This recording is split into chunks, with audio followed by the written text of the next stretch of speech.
നമസ്കാരം. മലയാളി വാർത്തയിലേക്ക് സ്വാഗതം. തെക്കു പടിഞ്ഞാറൻ കാലവർഷം ഈ മാസം 18-നും 25-നും ഇടയ്ക്ക്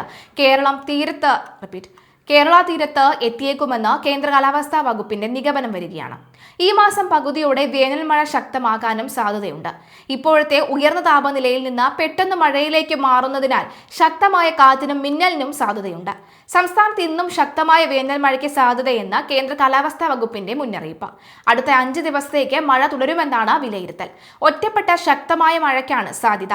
4 മണിക്കൂറിൽ 64.5 മില്ലിമീറ്റർ മുതൽ 115.5 മില്ലിമീറ്റർ വരെ മഴ ലഭിക്കാവുന്ന സാഹചര്യമാണ് ഉള്ളത്.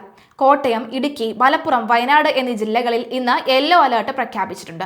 ഇടിമിന്നലോടുകൂടിയ മഴയ്ക്കും ശക്തമായ കാറ്റും ഉണ്ടാകാനുള്ള സാധ്യതയുള്ളതിനാൽ ജാഗ്രത പാലിക്കണമെന്ന് കേന്ദ്ര കാലാവസ്ഥാ വകുപ്പിന്റെ നിർദ്ദേശമുണ്ട്.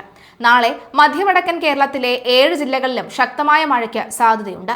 ആലപ്പുഴ, കോട്ടയം, എറണാകുളം, ഇടുക്കി, കോഴിക്കോട്, വയനാട്, കണ്ണൂർ എന്നീ ജില്ലകളിലാണ് നാളെ യെല്ലോ അലർട്ട്. ഇത്തവണ കാലവർഷം നേരത്തെ ആകുമെന്ന നിഗമനത്തിലാണ് കേന്ദ്ര കാലാവസ്ഥാ വകുപ്പ്. ഈ മാസം 18-നും 25-നും ഇടയ്ക്ക് തെക്കു പടിഞ്ഞാറൻ മൺസൂൺ കേരള തീരത്ത് എത്തിയേക്കുമെന്നാണ് സൂചന. ഇപ്പോഴത്തെ റെക്കോർഡ് ചൂട് അന്തരീക്ഷ വായുവിനെ ചൂടാക്കി മുകളിലേക്ക് ഉയർത്തുക വഴി സമുദ്രത്തിൽ നിന്നുള്ള ഈർപ്പമേറിയ കാറ്റ് പെട്ടെന്ന് കരയിലെത്തും. ഇതാണ് കാലവർഷത്തിന്റെ വരവ് നേരത്തെ ആക്കുന്നത്. എന്തായാലും കഴിഞ്ഞ ദിവസവും ശക്തമായ മഴയാണ് ലഭിച്ചത്.